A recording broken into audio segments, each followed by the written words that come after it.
আসসালামু আলাইকুম সবাইকে।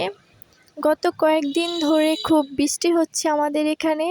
আপনাদের ওখানেও কি হচ্ছে কমেন্টে জানাবেন। তাই আমার খুব ইচ্ছে করলো ইলিশ মাছ ঝাল করে রান্না করব। আর রান্না যখন করবই তো আপনাদের সাথে শেয়ার করাই যাক। তারপর আমি মাছগুলো ধুয়ে তাতে হলুদ গুঁড়ো, লঙ্কা গুঁড়ো, লবণ, আদা বাটা দিয়ে মেখে নিচ্ছি। তারপর মাছ মাখানো শেষে এবার আমি মাছের ভেতর সয়াবিন তেল দিয়ে দিলাম।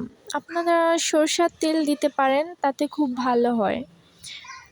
আমার কাছে ছিল না এই মুহূর্তে, তাই আমি সয়াবিন তেলই দিয়ে দিলাম। এখন আমি মাছ রান্না করছি, কিছু ভিডিও নিতে পারিনি।